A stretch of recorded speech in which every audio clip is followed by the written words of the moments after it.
أعوذ بالله من الشيطان الرجيم بسم الله الرحمن الرحيم إن الحمد لله نحمده ونشكره ونستعينه ونستغفره ونتوب إليه ونشهد أن لا إله إلا الله وحده لا شريك له ونشهد أن محمدا عبده ورسوله رب اشرح لي صدري ويسر لي أمري واحلل عقدة من لساني يفقه قولي. Assalamu alaikum everyone. So we've come to the near end of the ICNA convention, which alhamdulillah has been such a blessing in so many ways for us to be together, to attend lectures, to seek knowledge, to greet one another. And truly we feel the blessing and the benefit of community after having experienced the absence of the physical presence, the social distancing, the difficulties that we've encountered during COVID. So alhamdulillah, may Allah Azza wa Jal continue to unite us all in the best of health and the best of iman and in the best of ways. And as you head out from this weekend, be sure to stop by and talk to the organizers, the volunteers, those who spend countless hours behind the scenes putting together a program such as this. So when we talk about the topic of culture and we address that conversation together today, we first need to better understand what is culture. We need to define culture and know what it is that we're talking about. So from a denotative definition, if you look up culture in the dictionary, you see that it is essentially a set of shared values, worldviews that are encompassed by several within a community, within a society, within a country, within an ethnic group. And so when we talk about culture here in the US, many times I hear families, I hear parents saying things like, don't copy the American culture. We're not like the Americans and their culture. And this is a problem because you, me, our children, their children, we are American. We are Muslim Americans. And being a Muslim American is not a paradox. Being a Muslim American does not go against either of those identities because we can, we will, we do every day maintain our Islamic identity and take the good from that which surrounds us, that which we are a part of, which is the American culture. Now, growing up years ago, I remember in the 80s, early 90s, we used to learn in our social studies class that America was like a melting pot. And the idea of the melting pot was that all of these different cultures from different backgrounds, different places in the world would come together and enter into the United States and create this new culture, a melting pot. Yet to be a melting pot, it is necessitated that each culture gives up part of it. Think of a big pot, a big stew. If you use your crock pot and you throw things inside, what happens? It melds together and sometimes you can't even figure out what that final product is. America is not a melting pot. America is a salad bowl. A salad bowl in which each item comes together, enhances the culture, enhances what it means to be an American without losing sight of who we are in terms of our own backgrounds, our own languages, our own ethnicities, and first and foremost, our faith. So the first conversation that we have to have about culture is recognizing that we cannot shirk or push away the culture of the country in which we reside, in which we raise our children, in which our children and their children and their children view as home. And when we talk to our children, when we talk about our homes, and we reference back home, meaning Egypt, Pakistan, Somalia, Palestine, anywhere that is not America, realize that that is not our home, that this country here is our home.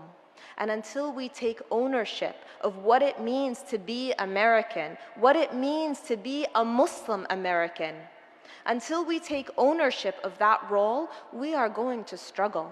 And our children are going to struggle. And our young Muhammads are still going to ask their classmates to call them Mike. And our young Bilals are going to go by the name Billy.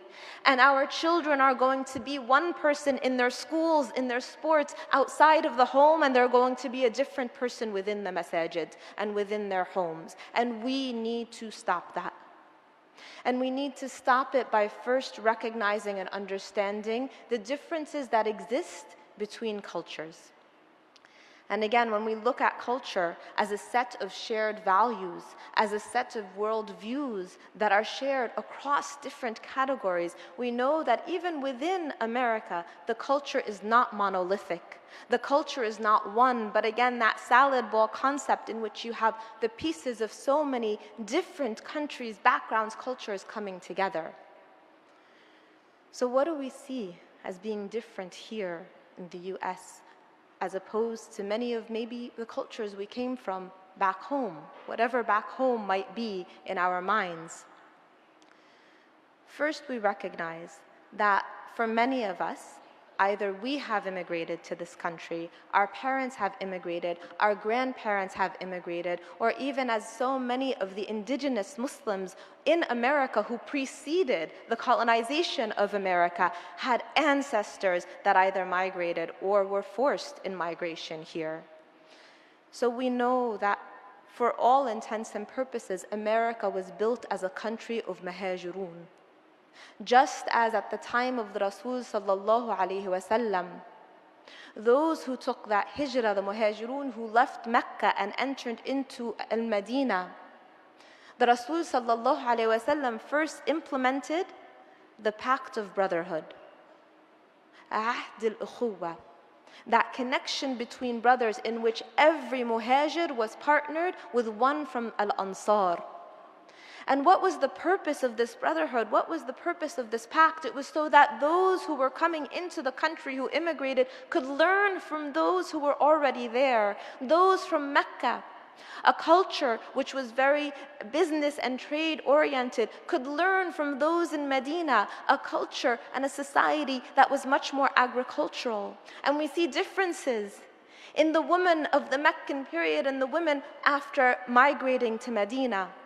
We see differences in the interactions, and we see that the Rasul sallallahu alaihi wasallam respected these differences and guided the muhajirin to learn from the Ansar. So we too need to learn rather than to turn away. We too need to see the good that exists in our identities as American Muslims and learn from that and teach our children to take that good as well.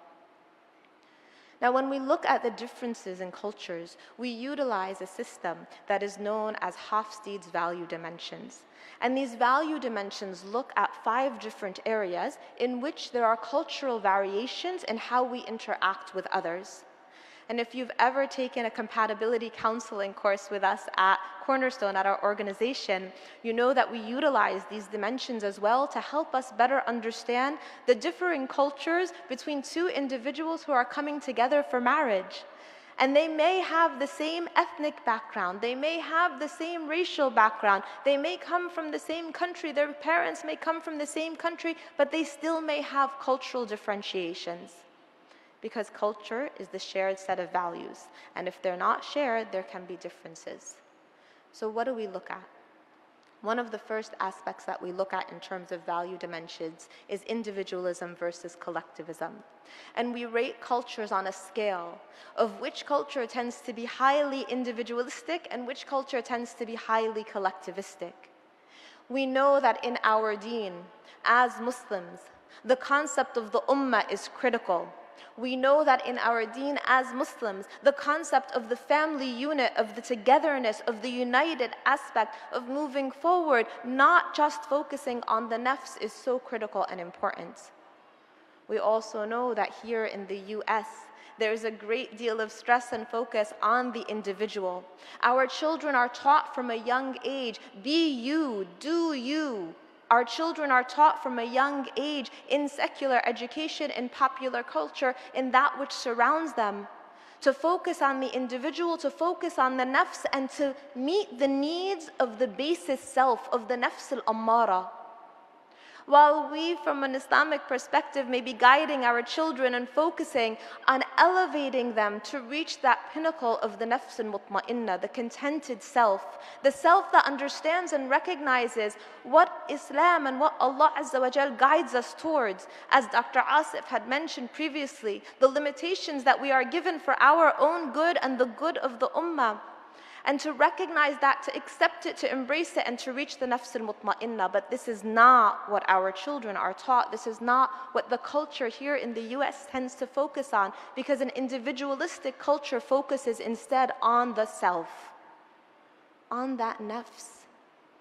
And so our children at home may be told the importance of being there for their family, taking care of their grandparents, being kind to their siblings, and they may be going to school and being told, look out for number one. And who are they taught is number one? Me. It's myself, right? And so there is this discrepancy that begins to develop within our children. Now we see that there are negative aspects of the individualism, but there is also some positives that we could learn from. For example, so many of us were truly, truly saddened by what happened just this past week in the elementary school in Texas, where 19 children were gunned down, where 2 teachers lost their lives. Children just like our children.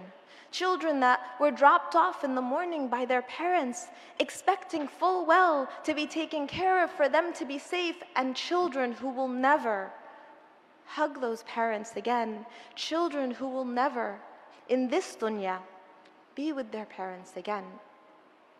Now, we focused a great deal on the victims of the tragedy, but we also need to look at he who perpetuated that tragedy, the person who took the lives of these children, an 18-year-old who clearly had a great deal of issues, a predilection towards violence, who acted in a way that may truly align again with what that individualism can sometimes lead us to. That when we answer the call of the nafs al-ammara, then we are mashin al-hawa, we are following our whims. That in a moment when I feel angry, I will act upon that anger. In a moment when I feel desire, and it matters not whether that desire is towards the halal or towards the haram, I will act upon that desire. In a moment when I feel an emotion on a whim, I will follow that emotion because I cater to my nafs. And this is a problem. And it's a problem that we need to address and to understand, but we don't address it and understand it by shielding our children and hiding them and covering their ears and say, don't listen to what's out there in society. Only focus on what's here. We don't shield them by taking away all devices and saying you can't access anything. We shield them by having conversations. We shield them by talking to them, by educating them. Just yesterday, when we were in the bazaar, if you were here, and I believe it was in the afternoon yesterday, an alarm went off. And the alarm that kept blaring kept saying, move to the nearest exit, move to the nearest exit. And you know, mashallah, our community kept shopping. So, alhamdulillah. But at our cornerstone booth, the booth that we have in the bazaar, in which we have some literature and information about mental health, about anxiety, about depression, we had several children coming up to us after the alarm, and alhamdulillah, it was a false alarm. We had several children coming up to us and saying, I was scared when that alarm went off.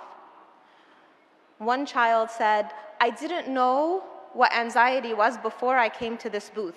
Then you taught me what anxiety was, and when the alarm went off, I knew that that was anxiety, what I felt. These are conversations we need to have with our children. Children on the first day of the convention that were stopping by our booth and saying, did you hear about the shooting that just happened by the harbor? There was a shooting and 2 kids were shot. Our children are having these conversations. Our children know that in an individualistic society, people act upon their whims. Our children see this around them. They see the resulting violence. They see the resulting struggles and identity. They may experience it themselves. And this is where our collectivism must come and respond with the good. To sit with our children and have these conversations. Ask your children today, how do you feel about the shooting that occurred? What do you think caused it? How do you ensure that you are never in a position to act upon a whim, to act upon a desire, to act upon an emotion in a way that would harm yourself or harm others or displease Allah? Have these hard conversations with your children. Talk to them about anxiety and depression. Here in America, here in this culture, We do a lot of talking. We do a lot of talking with our children. We do a lot of conversating with them about different topics. Now imagine if we take the good of our deen, the beauty of our deen in terms of its guidance, and we convey that guidance in conversation rather than in a, this is halal and this is haram and that's it, that's all you need to know. And this leads us to the next value dimension that we look at in terms of culture and cultural differentiation, the value dimension of power distance. Here in the US, culturally, we tend to be very low in terms of power distance. Yet for many of us from collectivist communities, for many of us from communities that are primarily Muslim faith-based, we see that the power distance is higher. Meaning here, a child is encouraged and taught to ask questions. A child is encouraged to talk and say what's on their mind. A child is encouraged to make direct eye contact and to speak whatever it is that comes to their mind, regardless of the level of authority of the person they may be speaking to. And yet in our homes, we may implement a very high power distance. Don't talk when I'm talking. Don't ask questions, don't respond back. When you say, do this, and the child says why, you respond with, because I said so. This high power distance that our children see in our homes completely goes against what they are seeing in their schools when they are encouraged to ask questions, to talk, to explore. It is this difference in terms of power distance that when our children go off to college and they sit in that philosophy class in their freshman year that they are required to take, and the professor says, I want to hear your thoughts. And the professor begins to lead them down a path saying, what is God? Who is God? Let's talk about it. Let's dissect it. And the child has simply grown up in a household where they are told, do this, don't do that. Where they are told Islam is the halal and the haram, where there hasn't been a love nurtured for the Rasul sallallahu alayhi wasallam, where the God-centric nature of leading towards the nafs al-mutma'inna has not been taught. In that philosophy class, we often lose our children.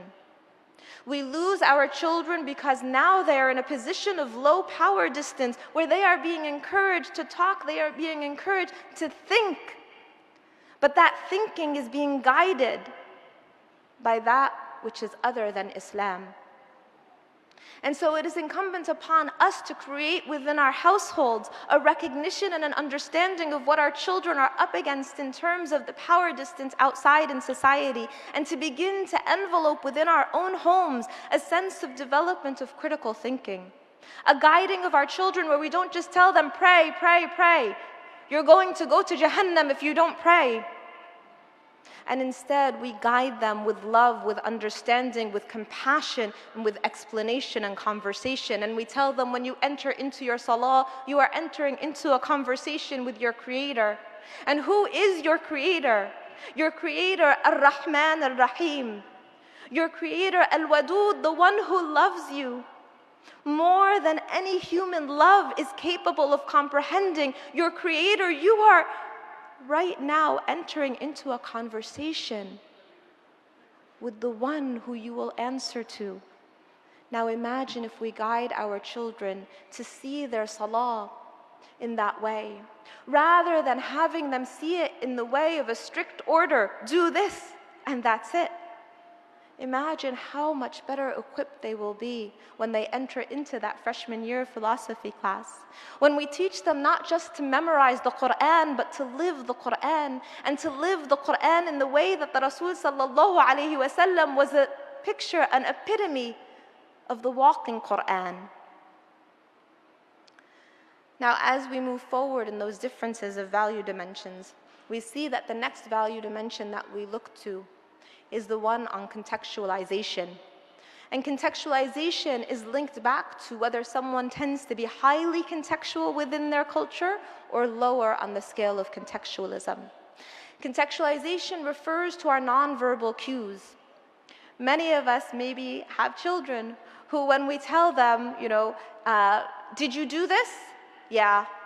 How was your day? Fine, right? Verbal short blurts, right? Their texting language has become a verbalization, right? Rather than laughing, they say LOL, right? And if they could answer you in an emoji, they probably would.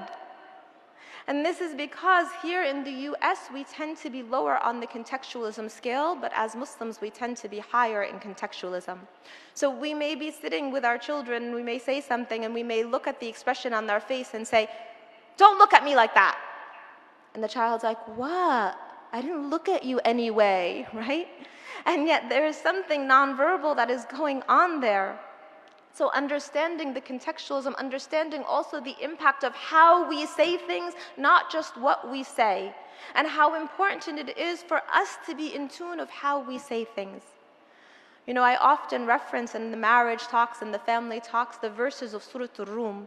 And we often refer to verse 21, which is considered the marriage verse in which Allah Azza wa Jal guides us towards having mawadda wa rahma, care and mercy in our relationships.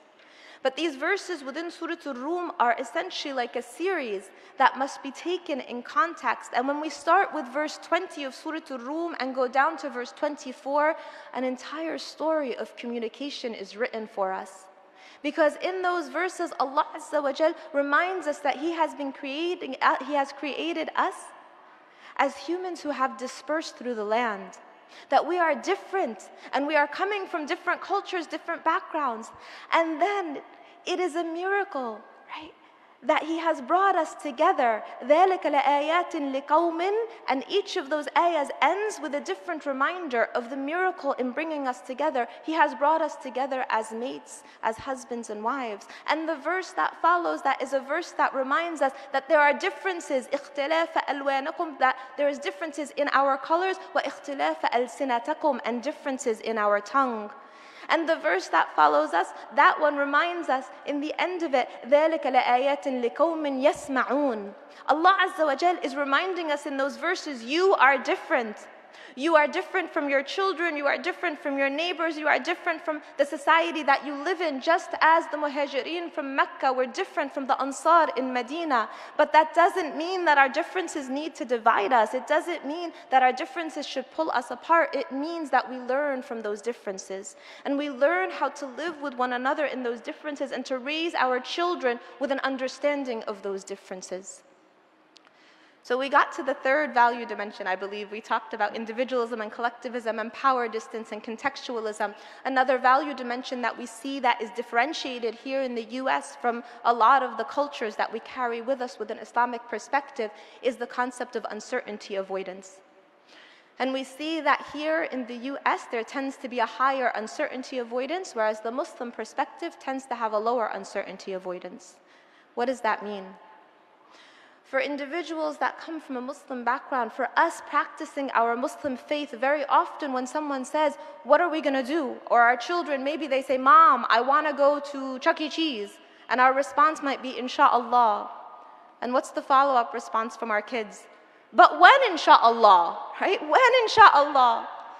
And this is just a small example of the differences of how we can be comfortable when we are grounded in our Muslim faith, in that sense of tawakkul, in trusting Allah, in recognizing that there may not be a set pattern, that Allah is the best of all planners, but our children are up against a society that is telling them, no, know what you're doing today, know what you're doing tomorrow, know what you're doing 5 minutes from now.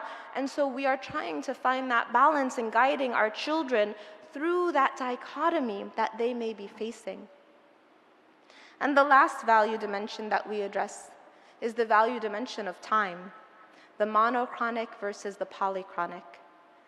For many of us, the concept of being monochronic is implemented in our day-to-day lives in that, for example, we have an 11 o'clock lecture, we're going to be here at like 10:30, right? We have a program to go to, we have school to attend. But some of us may also be polychronic, where there is fluidity in our time, where we tell someone, meet me at 8 o'clock by the booth, and you kind of show up by 8:30, by 9, not out of a place of disrespect, but coming from a place of prioritizing the activity. You were having a good conversation with someone. The shawarkamis were on sale in one of the booths, and you really needed to get one. And so we focus on the activity rather than the time. Now our natural fitrah, the way that Allah Azza wa Jal has created us, is to be more polychronic. Clocks are man-made. And yet, that guidance that Allah Azza wa Jal gives us is finding that balance. Hence, our salah is monochronic. There are specific times for our salah, and yet within those times there is still fluidity. That we know when the adhan for dhuhr goes off at 1 o'clock, we should answer that call of prayer immediately. But we also know that there is time, and there is a little time for us to be able to make it before Salat al-Asr, to pray Salat al-Dhuhr. Yet how many times with our children do we take a monochronic approach and we tell them, get up and pray? And the child is like, okay, 5 more minutes. Get up and pray. 5 more minutes, 5 more minutes, right? In that tug of war, our children are exemplifying their polychronic leanings, and we are pushing them towards a monochronic adulthood. But imagine if rather than thinking that our children will give us instant obedience, which leads to what we are seeing in terms of a culture of instant gratification, right? When we expect that we say jump and our children say how high, then when our children experience things that they want or that they are desiring, they are also going to expect an instant gratification, whether it's from their younger siblings, whether it's from their parents, whether it's from their friends, or just answering their own nafs and desires. So finding that balance, having that conversation, telling our children, you know, the adhan for dhuhr just went off, and I know that you're playing this game right now, but the salah is important. And Allah Azza wa Jal can't wait to hear your conversation with Him. When do you think you'll finish up this game so that we can make it to salah together? Imagine if we had that conversation with our children. Imagine if we guide them and allow them to critically think. Imagine if we give them ownership of their deen, of their identity. Imagine if we begin to understand and recognize that the differences in our cultures do exist. That there are some elements that we will encounter as Americans, as American Muslims, that we may need to navigate through, that we may need to understand. But there is always also great good.